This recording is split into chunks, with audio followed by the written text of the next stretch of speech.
Hello everybody, this is Dr. Langdon, board certified pediatrician, mom of 6, grandmother to 2, and today's video is a little different. It's not necessarily directed towards parents, but more students who are trying to get into medical school. So I want to share with you from my own personal experience all the tips that I can. Now, you know there are programs out there to help you prepare to get into medical school, but they cost money and I am available, filled with advice at no charge whatsoever. I'm not going to include my medical disclaimer on this video, but there is sort of a disclaimer with this one, and that is, I can't tell you your exact scenario and what your odds are or what your likelihood is to get into medical school, but I can provide you with some specific things that I've learned through the years that have helped students to do better, and just sort of a general idea of what we're expecting, because I have had students reach out to me from high school and really just don't have a clear idea of what this entails. So I hope to set it out for you, and I have come up with the top 8 recommendations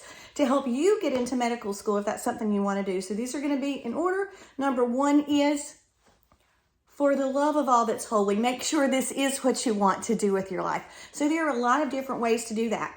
You could, even during undergraduate, during the summer, you might work as an EMT.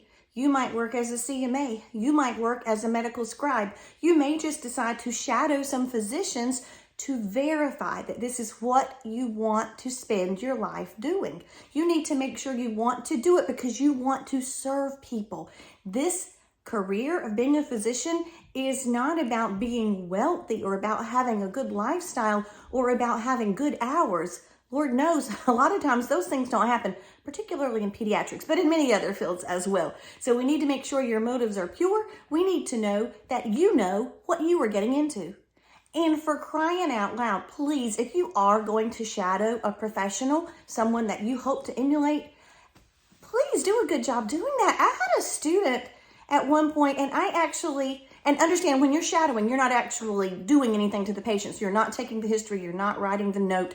You're not prescribing meds. None of that. You are just literally shadowing me or whichever professional you may shadow. And so you can get a feel for what the job is like, for what the day-to-day flow is like in the office. Well, I had this student once who shadowed me, and I was trying to educate about what the patient we had just seen. So it was a toddler who had had a viral upper respiratory infection that led to an ear infection and otitis media. And I offered, would you like for me to explain the pathophysiology, this secondary bacterial infection from the initial viral infection and the accumulation of fluid and the lack of drainage from the eustachian tube? And didn't want to hear it. No, I'm not interested. Okay, so if you were going to shadow somebody, you need to be interested, because that's just rude. I don't get paid to have a shadow. I am being kind, or whoever you shadow. They are doing this out of the generosity of their heart for the next generation of healthcare providers. At least be polite. Show up on time. Dress professionally. Use your best manners, please. Because often that same shadow professional, the one that provided you that opportunity, could also write you a letter of recommendation, and that's important. Start keeping track of the things you are doing, like shadowing or EMT or CMA or medical scribe, because that can look very good on your CV. So in medicine, we say CV, that stands for curriculum vitae. It's Latin. Get used to a lot of Latin phrases. If you hate Latin, you don't want to do medicine. So on your CV, it looks good to list all the people that you have been able to shadow, because that proves to us or whatever theoretical admission committee you're applying to, that you actually know what you're getting yourself into. So make sure you know that this is what you want to do. Do research, read about it, and shadow every chance you get. Number 2, I'm going to need for you to love science and love people. If you only love people, that's wonderful, but this may not be the career for you. There are so many careers that involve you ministering to people, serving people. A psychologist, well, they need to know some science too. A lot of careers, a social worker, a pastor, so many things you could do if you genuinely have a love for people and want to help them.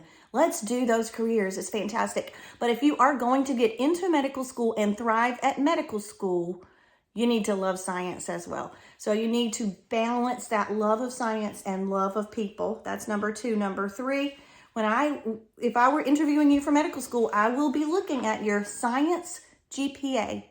So guys, I have struggled with this myself because I try to be generous and I love young people and I want them all to have a chance for success. But it is a disservice to you if a medical school lets you in and you have an extremely low science GPA, because guess what you're going to be doing in medical? medical school, even harder science, more advanced science. If you are struggling with undergrad science courses, you are going to struggle with medical school science courses. And that may be the sign that this just isn't for you. And that's okay. Not everybody needs to be a physician. Okay, that's all right. So in undergrad, most students who apply to medical school do major in science. So just so you understand, you have to have a BS or a BA. You have to have a 4-year undergraduate degree to apply to medical school. Preferably, this degree would help prepare you to take the medical college admission test, MCAT, and so you would need to major in science. Or if you were a humanities major, all of your electives and then some would need to be science, because you at least need to have regular biology, lots of advanced biologies. You need to have regular chemistry, at least 2 of them. You need to have organic chemistry, 2 of them. You need to have biochemistry. You need to have physics. There are a lot of sciences you must have undergraduate to be able to apply to medical school. So let's keep that science GPA up. I would say, this is just rough estimates to give you some ideas, at least 3.5. You've heard my sad story. I should have had a 4.0. Ugh. But the one easy chemistry course, the professor literally on the first day said he didn't give A's to anyone because he was tenured and he didn't have to, and he just didn't care a bit. He used some more colorful words, as I recall, and that I won't share on this, so it'll be child friendly. But he was telling the truth, and I thought he wasn't, and I had never not made an A, so I thought it was ridiculous that he couldn't or wouldn't give A's to the people who deserved it or worked for it. But he was telling the truth, and so I should have had a 4.0 except for that one single class, even though it was way simpler than the organic chemistries and biochemistries that followed it, but whatever. So we do often see for applicants for med school science GPAs in the 3.8, 3.9 region. The higher, the better, obviously. If it was anything lower than about a 3.5, maybe you need to do something else to help get it up. Now, here's what some people do. They will get a master's in something in the science world so that we can see sort of the arch of their career, or the trajectory is improving. And so if they had a high GPA in their master's program, overall, it could help sort of bring up the total or the average science GPA. So that's important. That is number 3. Number 4 is a high MCAT score. So MCAT is the medical college admission test. Your undergraduate college career should help prepare you for this. And again, I'm just giving you averages to give you a rough idea. None of this is hard and fast. They're all different kind of special cases. But for the most part, I would expect or need to see at least a 500 on the MCAT. Now, hopefully it's way better than that, or at least several, give 5, 10, 5, just keep working up. That would be great, but at least a 500. Now, if you make a low initial score, I think everybody's impressed if you try to take it again and it keeps getting higher and higher with your studying and your attempts. That's very good. I like to try, when I see a bunch of scores, I try to think about the highest one to give you the benefit of the doubt. So keep working on that MCAT to get that score up to make you a better applicant. So that was number 4. And then number 5 is, I really would love to see that you've done some community service, you've done some volunteer work. Now, sometimes this could combine with the first goal of just being exposed to the medical career, the medical world. What if your volunteer work is in the emergency department? Great. Or in a pediatric clinic, reading to the children? Great. You can combine those 2 things. But remember to keep track of all that you've done so that you can list it on your CV. Now, nobody wants to read a CV that has 100 entries. 2 hours here, 2 hours there, 1 hour here, 1 hour there. That's just ridiculous. But if you pick something that you really feel passionately about, that could help you. And maybe in all these volunteer hours or exposure to medical career hours, you could have had a fantastic experience or interaction with the patient, and then you could use that to help write your personal statement, because that's going to be required to get into medical school, your application as well.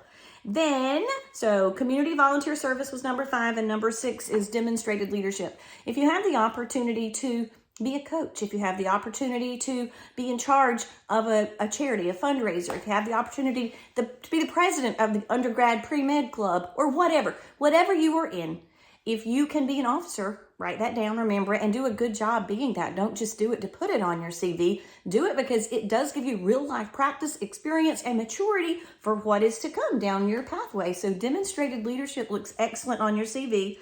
If you have the opportunity, number 7 is research. Not everyone does, but often if you are in an environment of scholarly pursuits in your undergrad, take advantage of that. If you have a case study you can make a poster out of, if you could work in the summer in a lab, that would be great. I didn't even realize when I was coming through, 33 years ago or more, when I was in this process of applying to medical school, I had done a research project between high school and undergrad in, of all things, the poultry science department at NC State. But it worked out great because it looked good. And then just to make money, I had done research with Birds Welcome over the summers with cognition activators and got to work with mice and rats.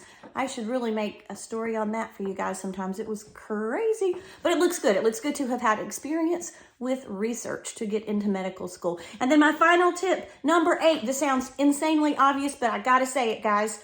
Take your time.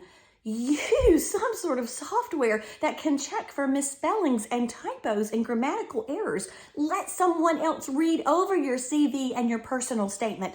You guys, I cannot, but I know I'm a grammar Nazi personally, but I cannot help if I read a personal statement and you come off sounding cocky.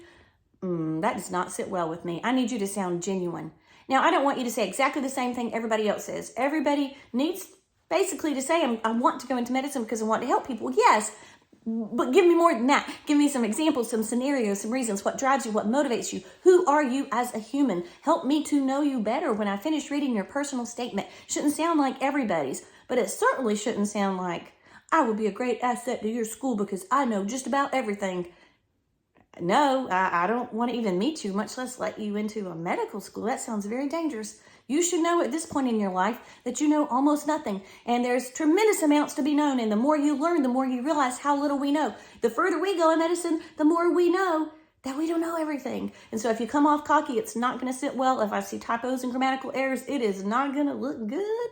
Please make your CV visually pleasing. It doesn't take that much time. There are so many programs you can use now to do that. Please let multiple people read over it. Be thinking about letters of recommendation. We really do put some weight into these when we are looking through your medical school applications. So letters of recommendation could be from almost anyone, but typically they're from your college professors. Or if you have done some shadowing with specific physicians, that looks good as well. And we want them to attest to your quality of character, your professionalism. You showed up on time, you were polite, you were helpful, you were a team player. You would make a great addition to our medical school, all these things. So be thinking of that if you are thinking of applying to medical school or trying to figure out if you're in high school now how you need to arrange things in your life. Most of the time it's a science major at a 4-year undergrad, and I keep loving science and loving people. I hope that was helpful, and at least it was free. Good luck, guys.